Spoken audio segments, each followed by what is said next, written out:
Bienvenue chez Audible. Nous vous souhaitons une bonne écoute.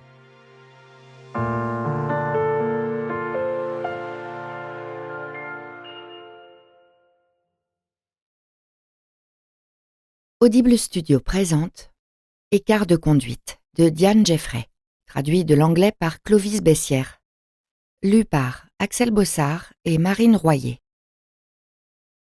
Pour Barry, mon fan numéro 1, ce livre t'est dédié, cher oncle, avec toute mon affection et ma gratitude pour tes encouragements. Première partie. Chapitre 1. Kirsten. Ils doivent rentrer cet après-midi. Elle appréhende le retour à Londres et à la réalité. Ce week-end prolongé a été fantastique. Presque 3 jours et 3 nuits ensemble, sans la moindre interférence de la vraie vie, une coupure idéale. Quoi de mieux qu'une escapade en bord de mer pour échapper au stress de la capitale? Elle se prélasse encore quelques instants entre les draps de coton peigné. Elle hume l'air iodé qui pénètre par la fenêtre ouverte. Il gonfle les rideaux en douceur et bouscule, dans la lumière d'un rayon de soleil, un tourbillon de particules de poussière en suspension. Elle tend l'oreille, curieuse d'identifier l'air que Nick chante, mais le jet de la douche noie les paroles et la mélodie.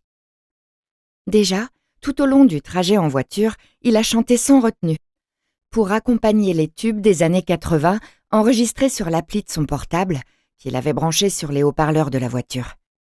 Il n'a rien d'un virtuose, mais l'enthousiasme qu'il affiche depuis le début de ce week-end à deux accroche un sourire à ses lèvres.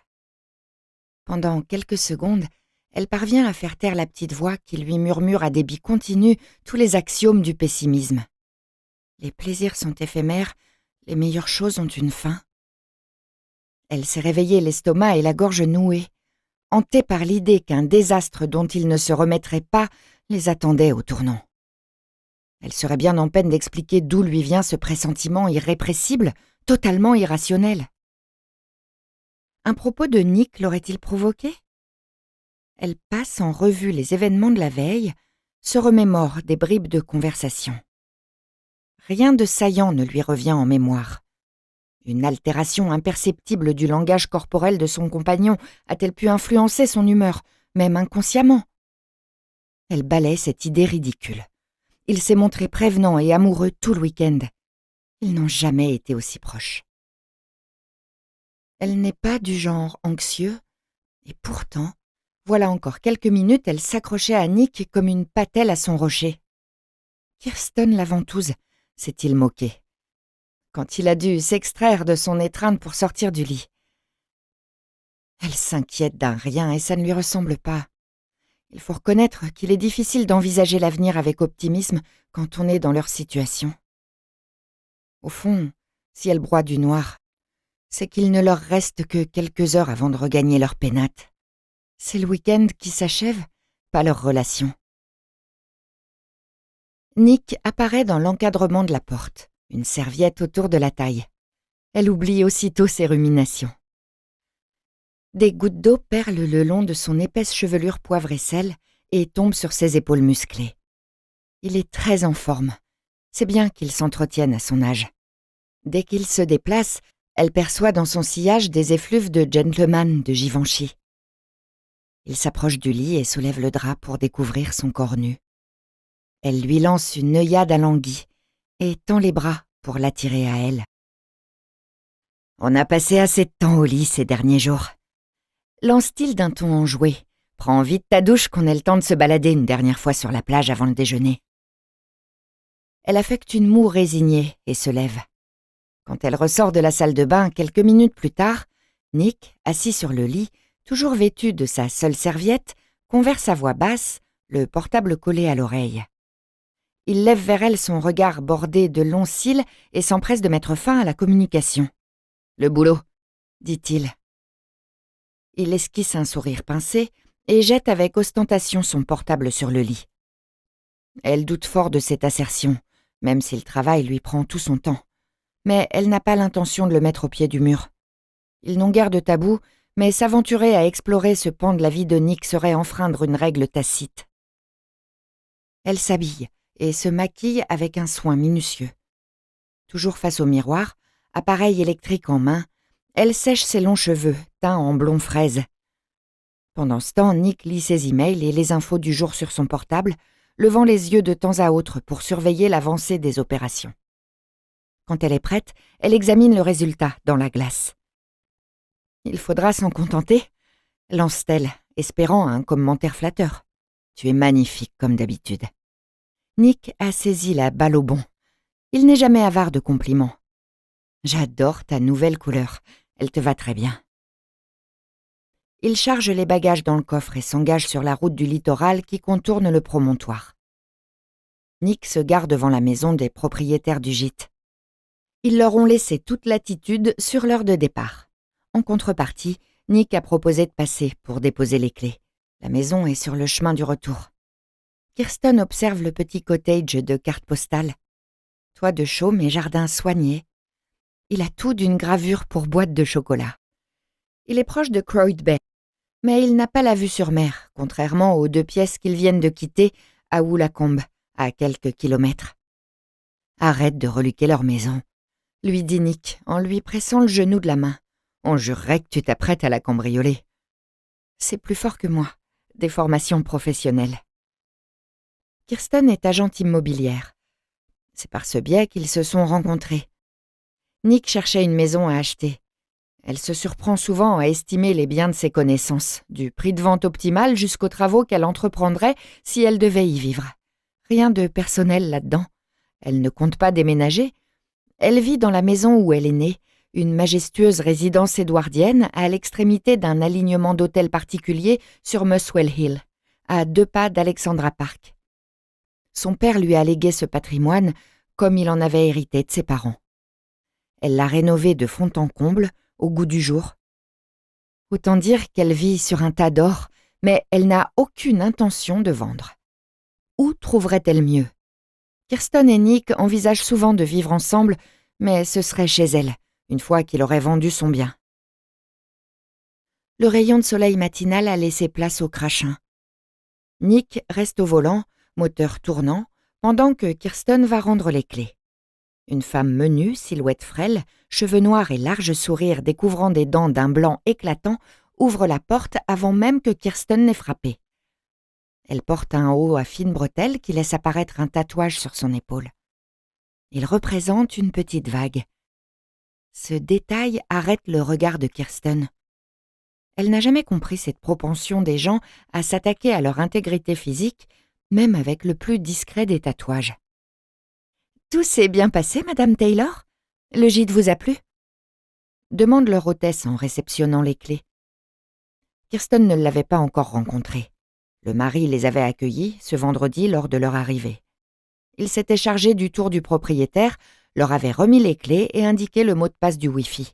« Oui, on est très satisfait, merci. » Kirsten tente de se rappeler le nom de famille de leur logeur. Sans succès. Il lui reviendra sans doute pendant le voyage de retour, quand il sera trop tard. « Je suis ravie pour vous. » La maison n'a pas de véranda.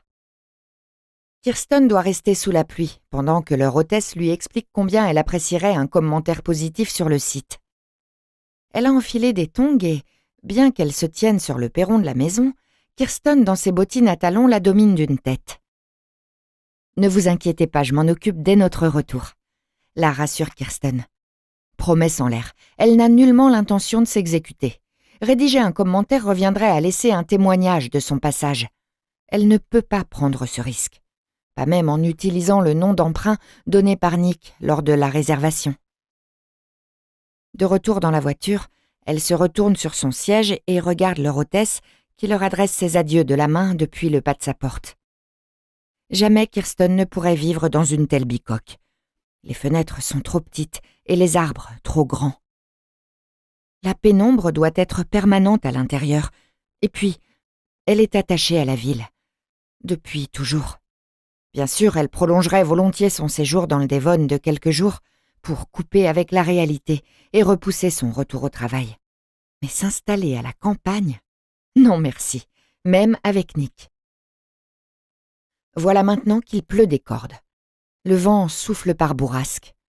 Tant pis pour la promenade romantique sur la plage que proposait Nick. Après tout, c'est aussi bien comme ça. Kirsten n'est pas équipée pour l'occasion. Elle n'est pas petite, mais Nick est très grand. Pour arpenter la plage, elle devrait retirer ses bottines de ville et marcher pieds nus. Sans ses talons hauts ou sans semelles compensées, elle se sentirait diminuée à son côté. Et puis, elle n'aime pas le sable qui s'accroche aux orteils. À Croyd, Nick se gare face à la mer. Il ne coupe pas le contact. Le chauffage est allumé et les essuie-glaces balaient le pare-brise. Depuis l'intérieur bien abrité de l'Audi A8, il regarde les rares surfeurs qui affrontent les vagues. Nick propose de prendre un verre avant leur déjeuner. Kirsten trouve qu'il boit trop ces derniers temps, mais elle accepte sa proposition. Il démarre aussitôt en direction du Tchatch, où il a réservé une table pour deux au nom de... Plus précisément, sous le nom de Taylor. Ils vont payer en espèces, bien sûr, comme pour la location. Pas de trace. Une autre règle tacite entre eux. Le parking de l'établissement est presque désert. Kirsten se demande si le pub est ouvert. Mais l'intérieur est éclairé. Charmant et discret. Commente Nick. Tu vois pourquoi j'aime les escapades hors saison. Kirsten vérifie l'heure sur l'écran du tableau de bord. Il n'est pas encore midi. C'est plutôt la raison pour laquelle l'endroit est peu fréquenté, fait-elle remarquer à Nick. Comme Kirsten le redoutait, Nick commande une pinte de bière avant de consulter la carte, une deuxième en attendant leur plat, et il boit 3 verres de vin avec son assiette de crevettes frites. Elle l'observe par-dessus son verre d'eau gazeuse garni d'une rondelle de citron. Il tient bien l'alcool et ne montre aucun signe d'ébriété, mais sa consommation dépasse déjà de beaucoup le taux autorisé, et la route est longue jusqu'à Londres. Son penchant pour l'alcool est un sujet dont il discute parfois. Elle préfère l'aborder quand Nick est sobre. Il admet qu'il boit sans modération, mais par goût, affirme-t-il. Il n'y voit ni un problème ni une addiction. Kirsten est sceptique. Nick prétend que l'alcool est un des plaisirs qu'il aime goûter en sa compagnie, mais elle n'a aucun moyen de savoir comment il se comporte quand ils ne sont pas ensemble. Elle-même apprécie le vin, ce qui la place en position inconfortable pour critiquer le comportement de Nick. Mais jamais elle ne boirait autant, si tôt dans la journée. Elle suppose que c'est son travail, très stressant, qui le pousse à boire. Mais pour l'heure, elle s'inquiète en pensant au trajet du retour. Elle s'apprête à évoquer le sujet, mais elle se l'interdit au dernier moment. Elle ne redoute pas la confrontation, mais elle ne veut pas gâcher l'entente parfaite qui règne entre eux ce matin. Il serait bien temps de s'inquiéter au moment de reprendre la route. Surtout, si elle ose une remarque, elle sait bien qu'il répondra que tout va bien. Et si elle propose de prendre le volant, il lui rappellera que l'assurance de la voiture est à son seul nom. Elle réprime un soupir de dépit. Elle commande un dessert et des cafés pour différer aussi longtemps que possible l'instant du départ. Elle veut laisser aux effets de l'alcool le temps de se dissiper. Et surtout, profiter quelques instants encore de leur week-end.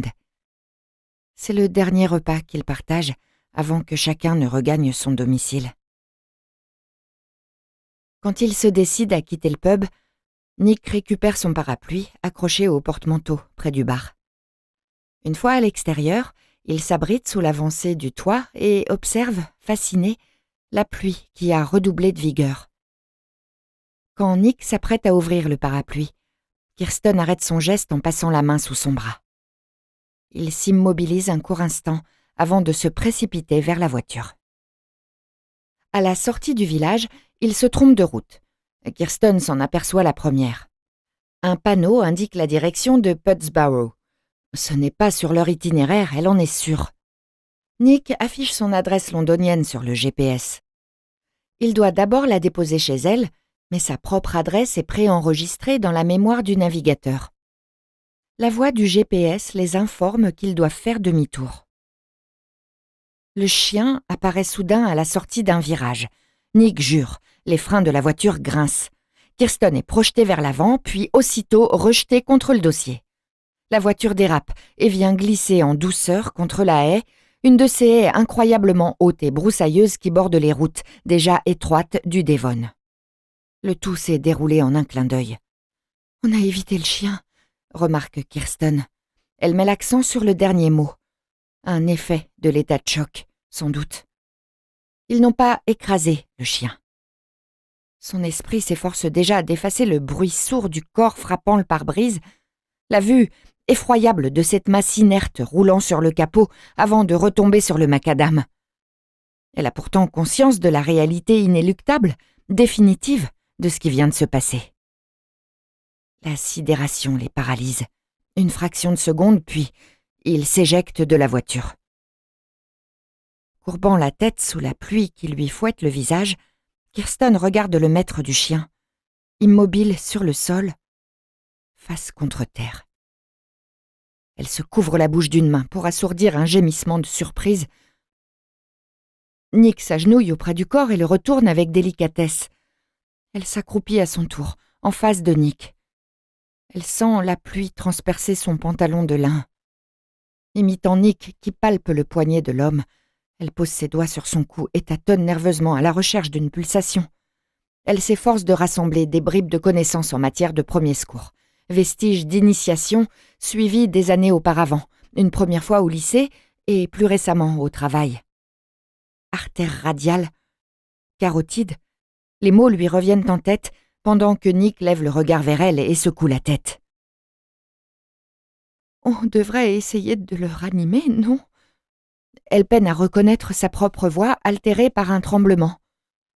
Elle passe la main sous le cou de l'homme, soulève sa tête, tire son menton. Du sang s'écoule de sa bouche. Nick tente un massage cardiaque pendant que Kirsten, d'une main maladroite et indécise, s'essaie à lui dégager les voies respiratoires, consciente que leurs efforts sont vains. « J'ai besoin d'une serviette, d'un mouchoir, n'importe quoi fera l'affaire, » dit-elle. Pas question de lui souffler dans la bouche comme ça. Elle ne précise pas sa pensée. La répugnance d'un contact physique, la crainte d'une contamination. Le sida, l'hépatite B ou C, le Covid. Le moment exige pourtant qu'elle surmonte ses préventions. Elle en a conscience, il faudrait tout essayer. En même temps, est-il possible de le ranimer? Et quelles seraient ses chances de survie? Infinitésimales, sans doute. Toujours assise sur ses talons, elle relève la tête, découragée. De la manche détrempée de son gilet, elle s'éponge les joues, ruisselantes de pluie. Elle s'efforce de regarder le corps sans vie. La victime, qui la fixe de ses yeux bleus dénués d'expression. Elle tressaille. Ce n'est que maintenant qu'elle le reconnaît. Elle lève la tête en direction de Nick. Peut-elle lire sur son visage qu'il l'a identifié, lui aussi? Ses traits ne manifestent que la panique. Il ne paraît pas l'avoir reconnu. Il est vrai que le visage est tuméfié, les lèvres et le nez bleuis, la bouche béante, les yeux écarquillés.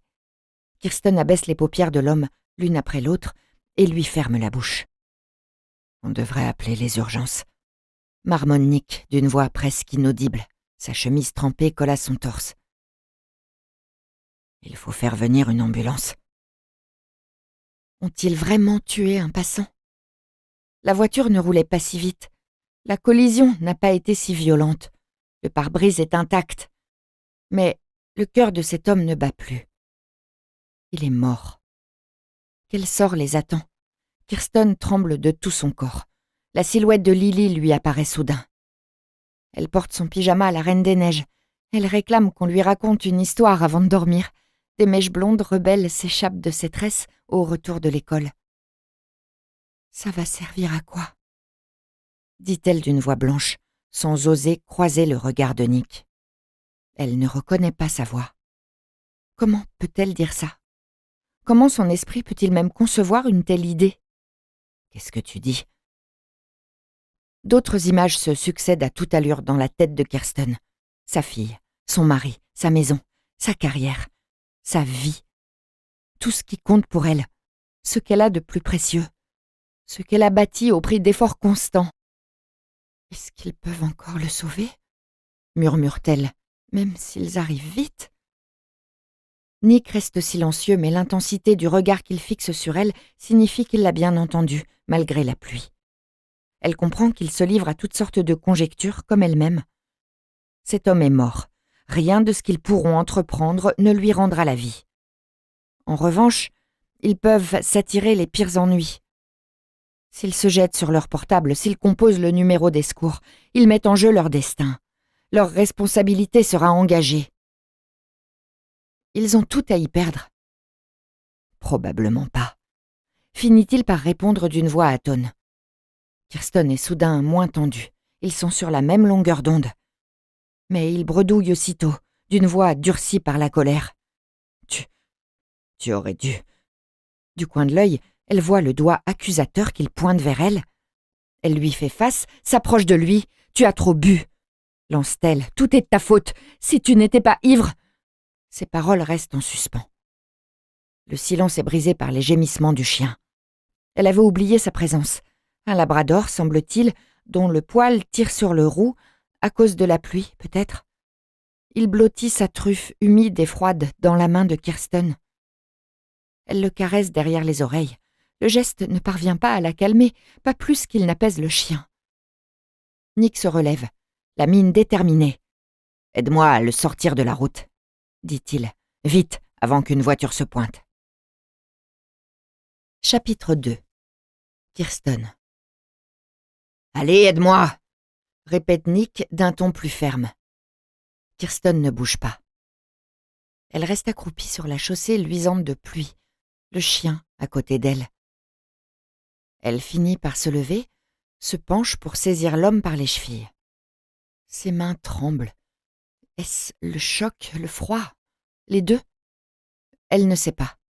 Elle abandonne et se redresse. Nick a passé les bras autour du torse de l'homme qu'il maintient en position assise. « On ne peut pas faire ça, Nick », balbutie-t-elle sans conviction. « C'est ton idée », grogne-t-il. « Il faut appeler les secours et la police. On a trop à perdre. Si on appelle les flics, on est cuits, tous les deux. » C'était exactement son raisonnement, voilà quelques secondes. Maintenant, elle hésite. Pas si j'en prends la responsabilité. Je dirais que c'était moi. Risque-t-elle la prison? Une longue peine? Nick est avocat, il doit savoir. Jusqu'ici, c'est un accident, mais s'il quitte les lieux, c'est un délit de fuite, un crime. Nick affiche une mine soucieuse.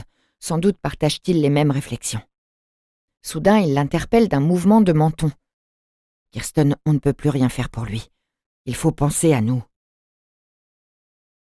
Elle voit bien que le ton posé de Nick vise à la convaincre. « Pense à Lily. Tu ne peux pas lui infliger ça. » Elle ne pense qu'à Lily. Sa fille, sa version miniature d'elle-même. C'est ainsi qu'elle l'a longtemps considérée, mais à 7 ans, l'esquisse d'une personnalité propre s'affirme déjà chez Lily. Kirsten veut être une mère irréprochable, un objet d'admiration pour sa fille, un exemple, un modèle, une personne digne d'être imitée. Et voilà qu'elle se trouve dans cette situation invraisemblable, sur une route où elle n'a rien à faire, auprès d'un homme qu'elle fréquente en secret, avec lequel elle s'apprête à dissimuler un cadavre. Invraisemblable. Cette histoire doit rester entre nous, Kirsten. Pense au désastre pour nos proches si on l'ouvre. Elle grimace à cette perspective. Allez, vite, quelqu'un pourrait passer. Elle se penche à nouveau et attrape les jambes de l'homme. Elle suppose que Nick va se diriger vers le fossé qui borde la route et y déposer le corps, mais il recule, d'un pas mal assuré, jusqu'à l'arrière de la voiture. Elle s'y appuie du dos, agrippe l'homme d'un seul bras, le soutient sur sa cuisse repliée et ouvre le coffre de sa main libre. Kirsten écarquille les yeux, horrifiée. Ils ne vont quand même pas embarquer le corps. Il doit rester sur place. Elle veut protester. Aucun son ne sort de sa gorge. « Crois-moi, il n'y a pas d'autre solution », affirme-t-il, conscient de la panique de Kirsten. « Pas de corps, pas de crime. Faisons vite. » Le coffre contient leurs 2 petits sacs de voyage. Nick les jette l'un après l'autre par-dessus la plage arrière. Ils atterrissent sur les sièges. En quelques manœuvres pénibles, ils parviennent à déposer le corps dans le coffre. Kirsten l'observe une nouvelle fois. La main gauche repose sur le torse. Elle remarque son alliance. La tête est tournée d'un côté, les jambes repliées. Les genoux pointent dans la direction opposée. La position du corps, si peu naturelle, paraît douloureuse. Spontanément, elle cherche du regard une couverture, non pour le dissimuler, mais pour lui procurer un peu de réconfort. Ses attentions incongrues sont interrompues par le geste brusque de Nick qui referme le coffre. Au même instant, une voiture surgit du virage face à eux. Elle s'arrête à moins d'1 mètre de l'Audi de Nick. C'est une Polo Volkswagen, d'une génération déjà ancienne. Le même modèle que la toute première voiture de Kirsten. Elle s'étonne qu'un tel tas de ferraille soit autorisé sur les routes. Ses émissions de carbone doivent battre des records et ses freins sont visiblement à bout de souffle. Un vrai danger public. Une épave qui devrait être reléguée au musée. Ou à la casse. Le conducteur baisse la vitre. Au même moment, le chien commence à geindre. Kirsten s'empresse d'ouvrir sa portière et l'invite discrètement à s'installer au pied du siège. Elle pousse la queue à l'intérieur d'un geste du pied avant de s'appuyer sur la portière pour la refermer sans bruit. Le conducteur n'a rien vu, elle en est sûre. Nick faisait écran. « J'étais à 2 doigts de vous emboutir », commente le conducteur, comme s'il était nécessaire de souligner cette évidence. « Qu'est-ce qui vous prend de vous arrêter en plein virage ?» Sa façon d'avaler les R et d'étirer les voyelles est typique de la région. Il doit habiter dans les environs. « Désolé », s'excuse Nick sur un ton qui n'a rien de repentant. « On a eu un petit incident. J'ai dû braquer pour éviter un mouton. Et la voiture a fini contre la haie. »« Vous êtes bien trempés, tous les deux », reprend le conducteur, toujours aussi perspicace. « On a dû changer une roue. Je viens de ranger le triangle dans le coffre. 2 minutes plus tôt, vous l'auriez vu, avant le virage. » Nick a su faire face à l'imprévu. Son histoire est crédible, présentée avec conviction. Kirsten y a presque cru. Elle contourne l'Audi pour s'approcher de Nick. Le conducteur a avancé sa voiture. Elle est maintenant à la hauteur de l'Audi. Il sort la tête par la fenêtre ouverte, indifférent à la pluie, examine la carrosserie. Est-ce l'imagination de Kirsten qui lui joue des tours, ou fixe-t-il avec attention le coffre quand Nick parle de son triangle tout juste rangé ? « Vous n'êtes pas blessé ? » ?»« Non, non, ni l'un ni l'autre. » Kirsten sent son cœur s'arrêter quand elle repère un portefeuille sur la chaussée. Il a dû tomber de la poche du promeneur. Non, il a probablement été éjecté de sa poche lors de l'impact. Il lui semble entendre le déclic d'une ceinture de sécurité qu'on détache. Elle espère que ce fouineur importun ne s'apprête pas à sortir de sa voiture. Elle avance de 2 pas et pose un pied sur le portefeuille. Son regard balaie la chaussée à la recherche d'autres objets. Y a-t-il des traces de sang sur le macadam ? S'ils les remarquent, trouveront-ils une explication ? La tâche serait-elle trop importante pour prétexter un saignement de nez ? Si le promeneur a perdu son sang, il semble que la pluie a déjà tout effacé. « La voiture est en état de rouler ? » ?»« Oui, je pense, » répond Nick. « Tout a l'air de fonctionner. Les airbags ne se sont même pas déclenchés. »« Je peux attendre de voir si vous repartez ?» propose-t-il. « C'est très aimable à vous, » répond Nick sur un ton glacial. Kirsten pose un genou à terre. Ses bottines n'ont pas de lacets. Elle fait mine de manipuler la fermeture éclair. Sans oser relever la tête en direction du conducteur, elle ramasse le portefeuille d'un geste aussi furtif que possible et le glisse dans la poche arrière de son pantalon en se relevant. Nick s'installe au volant. Kirsten remercie le conducteur d'un geste du menton, sans lui adresser un mot, ni croiser son regard. « Putain de bobo !» l'entend-elle grommeler. Elle contourne l'Audi et ouvre la portière du côté passager. Elle doit reculer son siège pour ne pas poser les pieds sur le dos du chien. Nick, lui aussi, ajuste son siège. D'une main sûre, il règle son rétroviseur avec le plus grand calme. Elle voudrait qu'il démarre sans attendre, mais il s'évertue à faire traîner les opérations. Il cherche une position confortable, vérifie toutes les commandes. Un peu tard pour bien faire, pense-t-elle, mais ce n'est pas le moment de commenter la situation. Elle se mord les joues tandis qu'il boucle sa ceinture avec des gestes ralentis. Nick appuie sur le bouton du démarreur. Elle retient son souffle. Par chance, le moteur ronronne aussitôt. À peine inspire-t-elle à nouveau qu'une odeur de chien mouillé lui pénètre les narines. Le labrador pose la tête sur ses genoux et lui adresse un regard triste. Elle lui caresse la tête. « On va s'arrêter au plus vite pour enfiler des vêtements secs. » dit Nick en manœuvrant, de façon à s'extraire de la haie et à regagner la route. Ils repartent, toujours dans la mauvaise direction. Nick obéit aux injonctions du GPS qui lui indique de tourner à droite, puis encore à droite. Ils ont maintenant retrouvé leur itinéraire. Kirsten se tord le cou pour regarder par la lunette arrière. Elle s'attend à voir le conducteur sur leurs traces, mais personne ne les suit. « Tu penses qu'il a trouvé notre attitude suspecte ?» Le conducteur ? Non, il n'y a pas de raison. S'il était arrivé 1 minute plus tôt. La phrase de Nick reste en suspens. Je préfère ne pas y penser. Kirsten est accablée. Elle se sent nauséeuse. Ils ont tué quelqu'un. Et ils s'emploient à dissimuler leur crime. Cet homme a une femme, des enfants peut-être. Ses proches ne sauront jamais ce qui lui est arrivé. Ils vont être taraudés par l'incertitude, à jamais. Quant à elle-même et à Nick, le poids de la culpabilité les poursuivra leur vie durant, ou jusqu'au jour de leur arrestation. « Qu'est-ce qu'on va faire de ce foutu chien ?» demande soudain Nick. Elle tourne la tête vers lui et le fixe d'un regard indigné. Vraiment ? Il se soucie du sort du chien, alors qu'il transporte son maître dans le coffre. C'est de ce corps qu'il devrait se préoccuper. Elle repense aux mots de Nick. Pas de corps, pas de crime. Un article lu récemment lui revient en mémoire.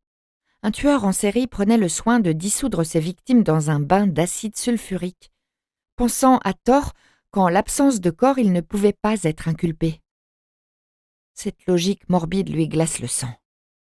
Nick est avocat pénaliste. Il doit bien savoir qu'un cadavre n'est pas nécessaire pour prononcer une condamnation. « Pas de corps, pas de crime », répète Kirsten à voix haute. « Qu'est-ce que tu entends par là ?»« Je parle du corps du délit », explique Nick. « Il s'agit des preuves matérielles, pas nécessairement du corps d'une victime. Mais en l'absence de corps, il est plus difficile d'établir la preuve qu'un meurtre a été commis. » Le détachement de Nick la déconcerte. Il s'exprime comme un prof qui décortique un concept devant des élèves, pas comme l'auteur du crime qu'ils commettent au moment même. Dans une affaire comme celle-ci, la police va ouvrir une enquête pour disparition, poursuit-il. Mais même si elle suspecte un délit, le faisceau d'indices restera largement hypothétique. Kirsten se demande quels détails pourraient les trahir. Sur la scène de l'accident, comme sur le corps lui-même. Leur ADN pourrait-il être identifié ? Ont-ils laissé leurs empreintes digitales ? Un cheveu ? Peuvent-ils espérer que la pluie aura effacé toutes leurs traces ? Des fibres du coffre de la voiture pourraient être retrouvées sur les vêtements du promeneur. Quelle que soit la manière dont ils se débarrasseront du corps, ils doivent faire disparaître ces indices. Ils ont été en contact avec le corps. En gardent-ils des marques ? Du sang sur leurs vêtements ? De la salive ? Des cellules de peau sur les mains ? Tout doit être nettoyé avec soin, eux-mêmes, et chacun des vêtements qu'ils portent. Elle s'indigne de ses propres réflexions, plus encore que des propos de Nick. Elle commence à réfléchir comme une criminelle, la criminelle qu'elle est, désormais. Un sanglot lui noue la gorge. En quelques secondes, elle est submergée par une crise de larmes irrépressible. Une main sur le volant, Nick l'attire à lui. Elle se laisse aller à pleurer contre son épaule un long moment. Il lui murmure des mots de réconfort, des banalités, sans doute, dont elle ne saisit pas le sens. Qu'importe, rien ne pourrait la réconforter. Nick tend un bras vers le siège arrière. Il parvient à saisir sa veste et en couvre les épaules de Kirsten. Il règle ensuite le chauffage de la voiture au maximum. Ses attentions n'y changent rien. Elle continue à trembler de tout son corps. Le chien lui lèche les mains. Elle se dégage de l'étreinte de Nick. Elle remarque un médaillon métallique pendant du collier. Le numéro d'un portable est gravé sur une face. Rusty sur l'autre. L'identité du promeneur mort lui revient alors en mémoire. Nick s'arrête à une station-service. Combien de temps ont-ils roulé ? Kirsten n'en a aucune idée. La pluie a presque cessé de tomber. Pendant que Nick fait le plein, elle se change dans les toilettes. En retirant son pantalon humide, elle extrait le portefeuille qui pèse dans sa poche arrière. Elle le garde en main quand elle retourne à la voiture. Elle le manipule longtemps, pendant que Nick, à son tour, rejoint les toilettes pour changer ses vêtements mouillés. Elle finit par l'ouvrir, en retire un permis de conduire. Sur la photo d'identité, leur victime la regarde fixement. Elle lit le nom et l'adresse. Elle ne s'est pas trompée. Elle se sent pâlir. Un vertige la saisit. Elle ouvre la portière, se penche vers l'extérieur et vomit. Ils ont rejoint l'autoroute M5 depuis un moment déjà, quand elle s'ouvre à Nick, non de l'existence du portefeuille, mais de l'identité de l'homme. Elle le connaît. Elle constate que Nick serre le volant plus fort.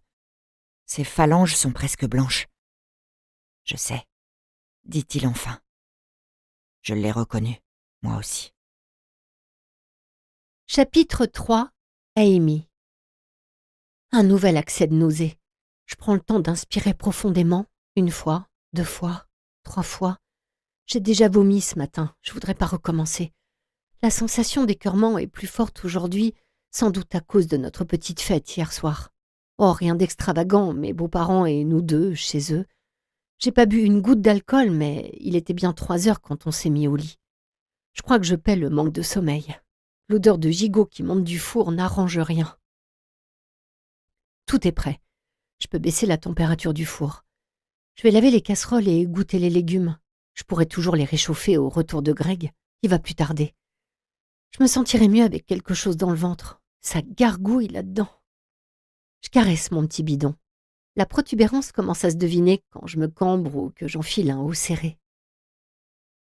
Je baisse le menton pour m'adresser à mon ventre.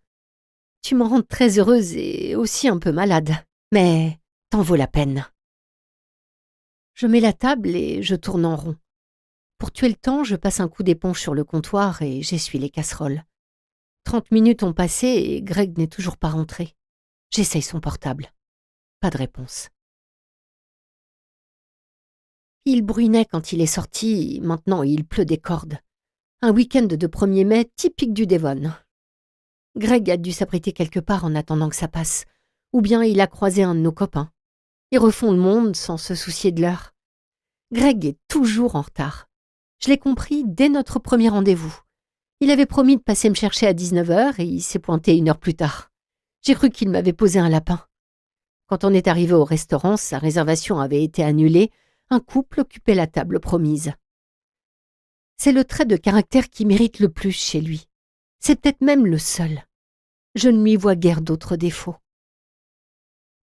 Mon gigot sera tout desséché d'ici que Greg soit prêt à le trancher. J'arrête la cuisson, je sors le plat du four, je l'emballe dans du papier d'alu. Et me voilà arpentant notre rez-de-chaussée, de la cuisine au salon et retour. Au passage, mon œil s'arrête sur la carte posée au-dessus de la cheminée. Greg me l'a donnée hier, avec un tas de cadeaux, pour notre 10e anniversaire de mariage. Le dîner chez ses parents, c'était pour cette occasion. On s'est mariés au printemps, ça nous a porté bonheur. Rob, le pasteur du village, avait eu une annulation. Greg venait de demander ma main. Rob est un ami de Greg, il a su que j'avais dit oui, alors il a suggéré qu'on profite du créneau qui venait de se libérer pour célébrer notre mariage ce jour-là.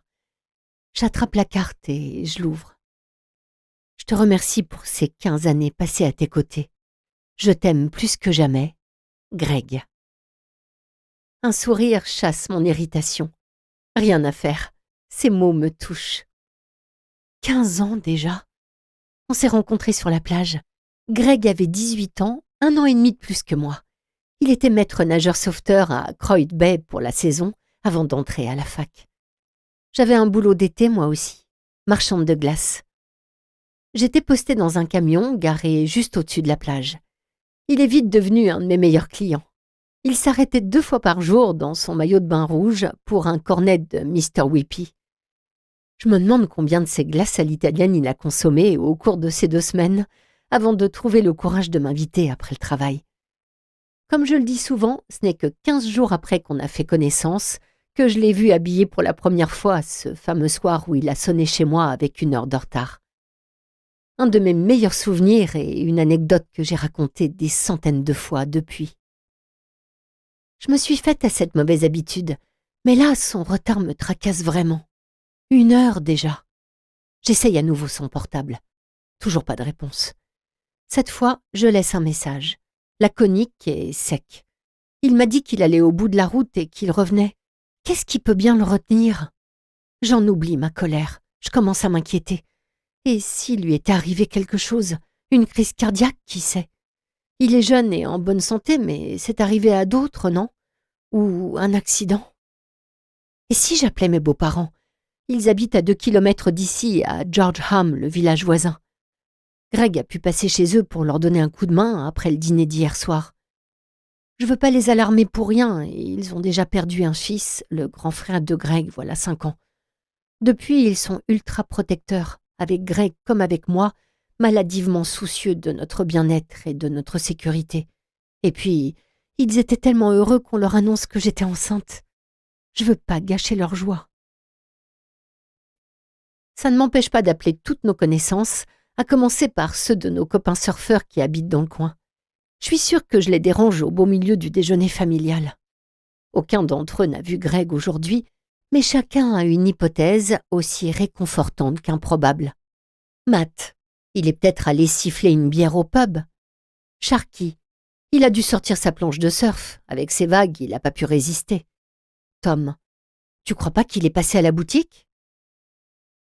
Quand je finis par téléphoner à Lise, ma collègue et meilleure amie, je suis au bord des larmes. « Qu'est-ce qu'il est allé faire dehors sous cette pluie ?» demande-t-elle. Je dois l'avoir dérangée, elle aussi, en plein repas. Il me semble qu'elle a la bouche pleine. En tout cas, le moment est mal choisi. J'entends 2 de ses 4 enfants crier en arrière-fond. « Il promène le chien !» Je jette un œil à la pendule accrochée dans le salon. J'avais jamais remarqué auparavant combien son mécanisme est bruyant. Ça fait bien 1 heure et demie qu'il est sorti. Dis-moi, Greg a bien un genou douloureux, non? Rassurante comme à son habitude, Lise propose une explication plausible. Son problème s'aggrave sans doute avec l'humidité. En ce moment, il traîne sûrement la patte sur le chemin du retour. C'est possible, mais ça n'explique pas pourquoi il ne répond pas à mes appels. Tu crois pas qu'il a laissé son téléphone à la maison en mode silencieux? Il le prend toujours avec lui quand il sort le chien. Je vais faire un tour en voiture pour essayer de le trouver. On verra bien.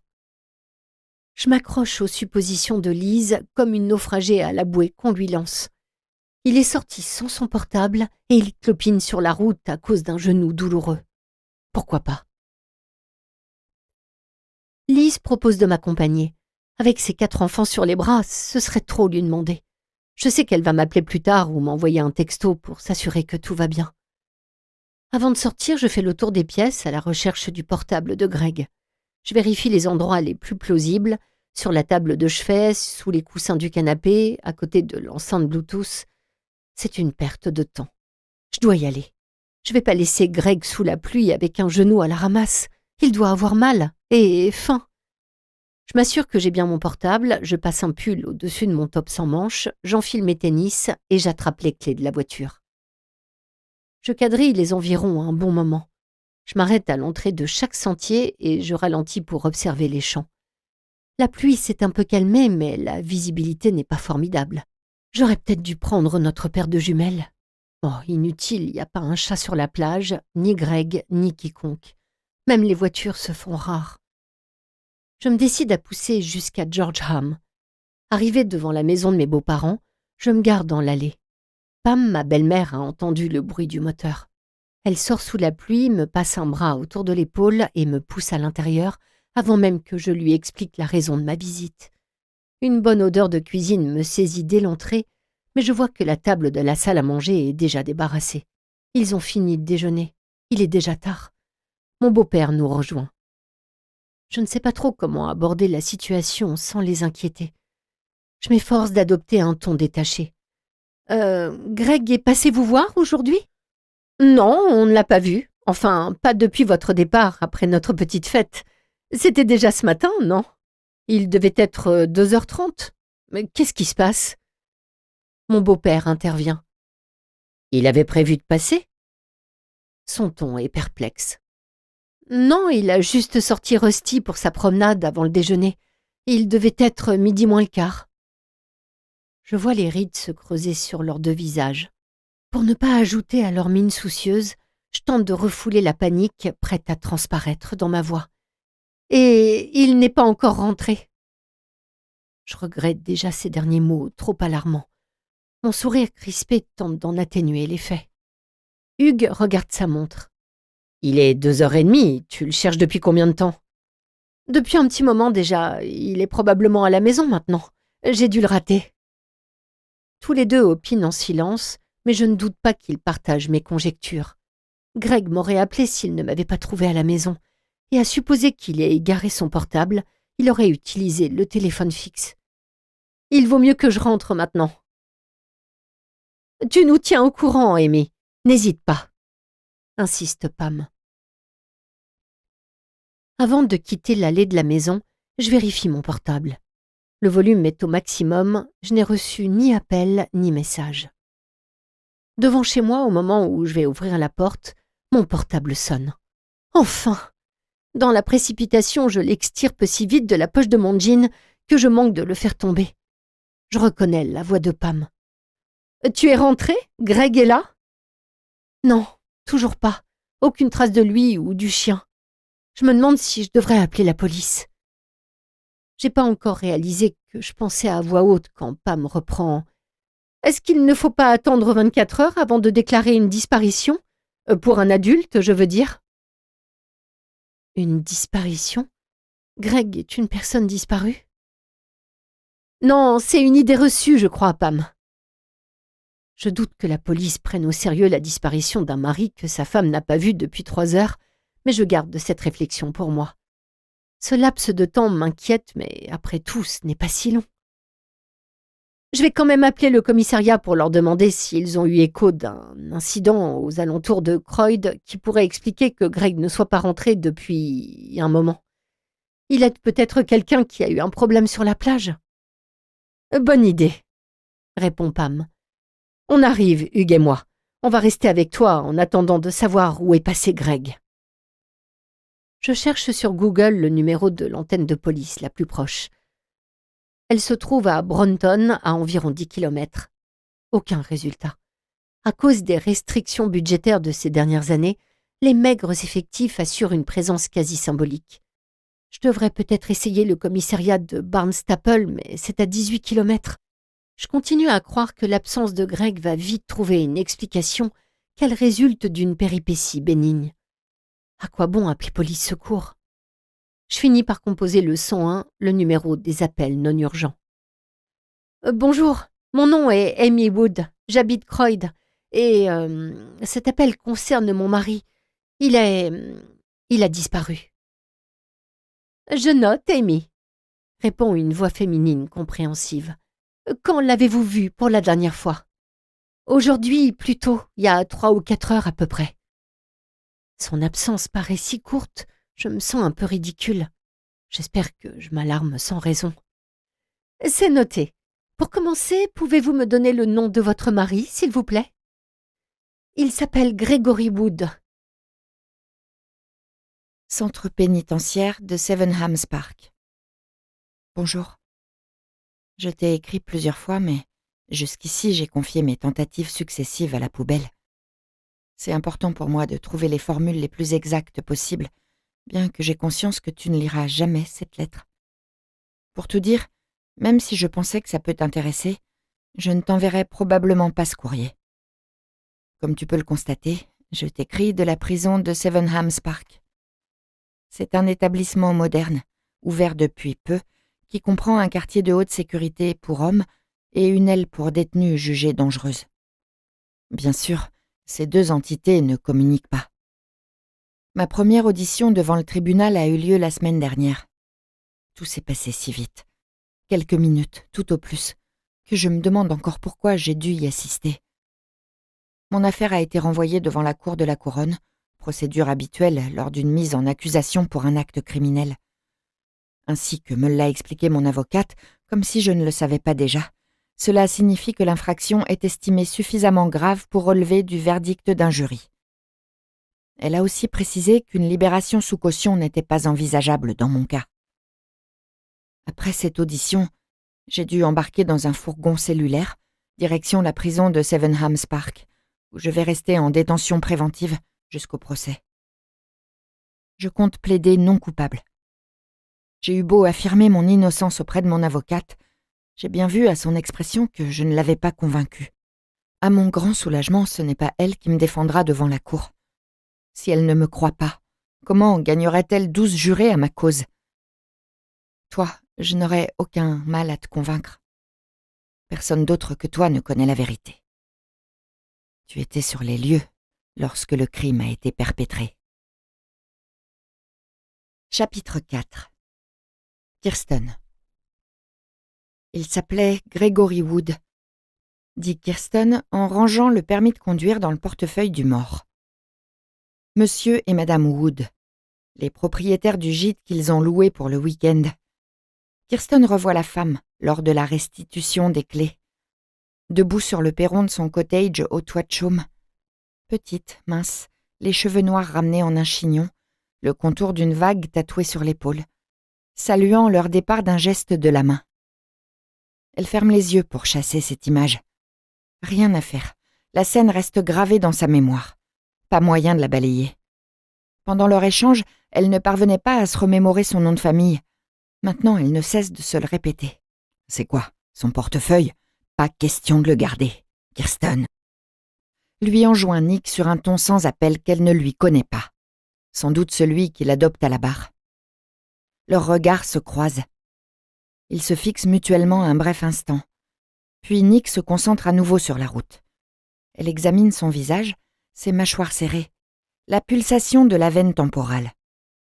Les lèvres qui l'embrassaient sans retenue ce matin sont hermétiquement closes. Elle connaît chaque détail de son corps, depuis l'épi rebelle qui résiste à toutes les applications de gel, jusqu'à la cicatrice sur la plante d'un de ses pieds, si chatouilleux, séquelle d'un accident d'enfance dû à une rencontre inopinée avec un éclat de verre. D'habitude, il lui suffit d'observer ses postures et ses gestes pour deviner ce qu'il a dans la tête. Leurs pensées sont souvent synchrones. À l'évidence, il est éprouvé par ce qui vient de se passer, mais il cogite, indifférent à toute présence. Où peut bien l'entraîner le cours de ses ruminations? Elle n'en a aucune idée. Leur complicité n'est plus seulement amoureuse, elle est aussi criminelle. Elle le voit soudain comme un inconnu, un étranger assis à côté d'elle. La sensation est troublante. Est-ce parce qu'ils abordent désormais un territoire inexploré, hostile peut-être, qu'elle perd ses repères? Sa première sommation est restée sans réponse. Il revient à la charge. « Promets-moi que tu vas te débarrasser de ce portefeuille. » Se débarrasser.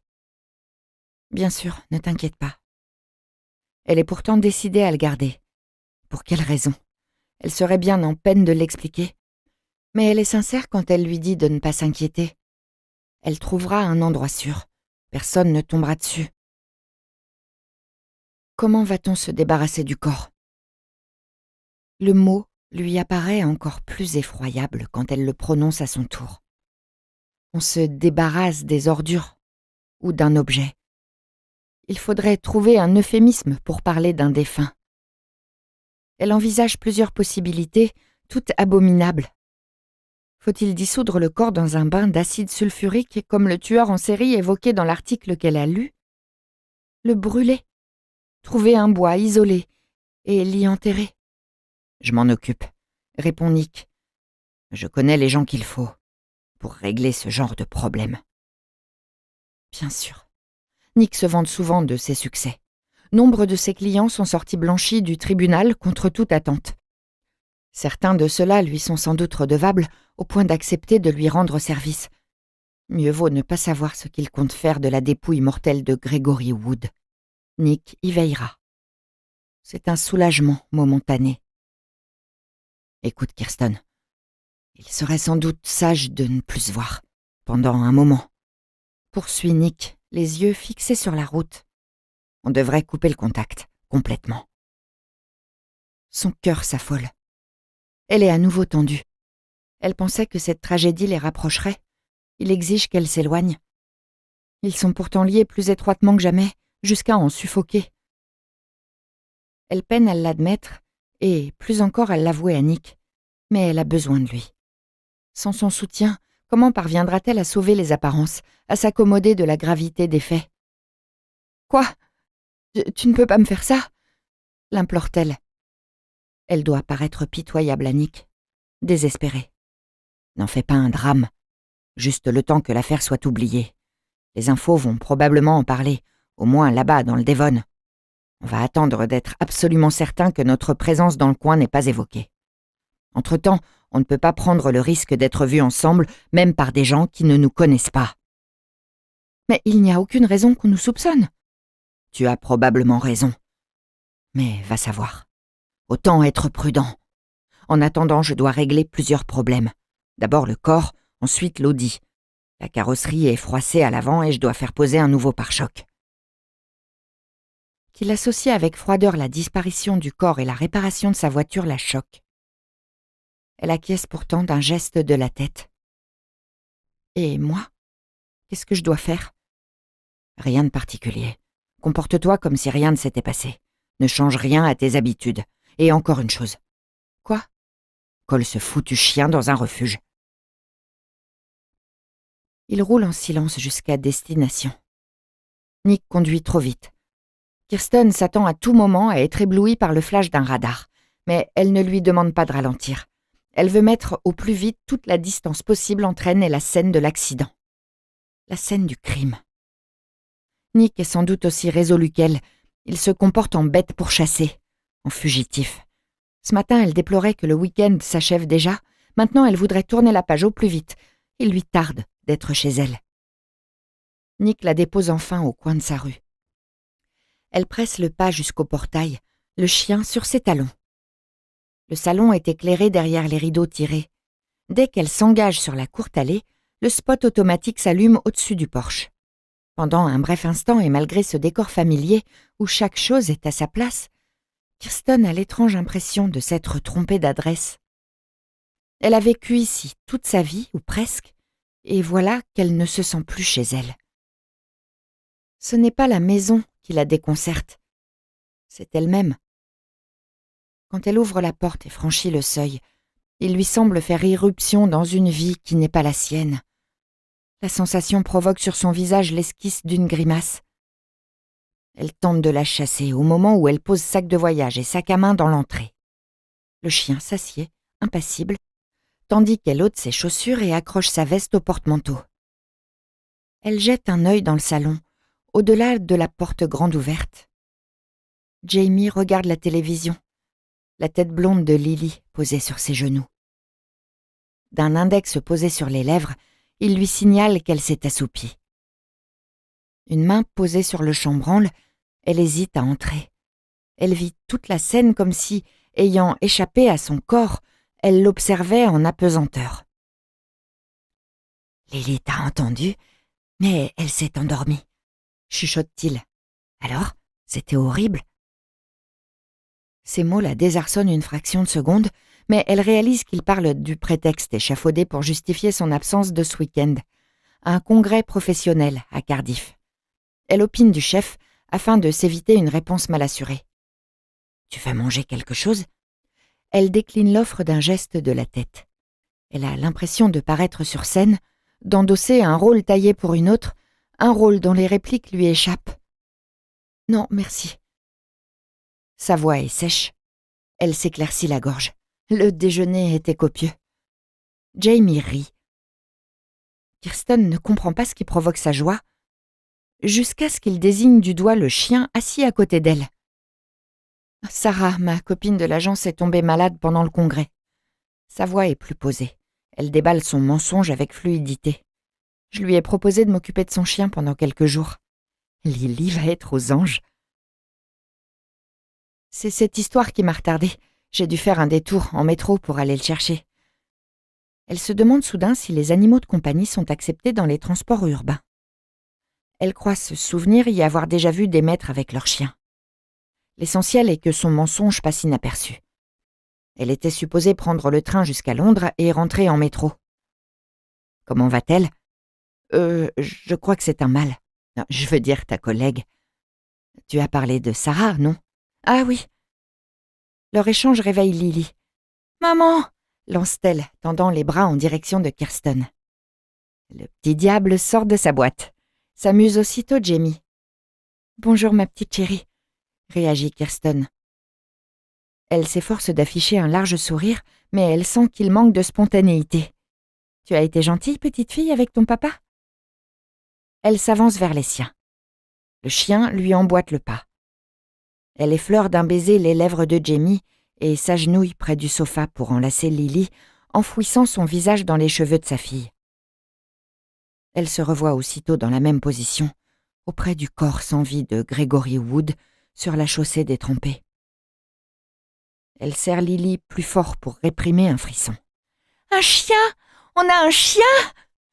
Pendant qu'elle répète l'histoire de sa collègue malade, Lily se contorsionne pour échapper à l'étreinte de sa mère et caresser le labrador. « C'est un garçon ou une fille ?»« Un garçon. Comment il s'appelle ?» Le nom du chien ne lui revient pas. Elle l'a pourtant lu sur le médaillon de son collier. « Rusty, c'est ça. »« Rusty », annonce-t-elle. Lily échappe à sa mère et passe ses bras autour du cou du chien. « On peut le garder ?» Sa mère tardant à répondre, Jamie intervient. « Ta maman s'occupe de lui pendant quelques jours. Tu vas pouvoir l'aider. »« Il est tard, je te mets au lit. » dit. Pour continuer à écouter ce livre audio gratuitement, cliquez sur le lien dans la description et vous pourrez l'écouter en entier sans frais grâce à l'essai de 30 jours d'Audible.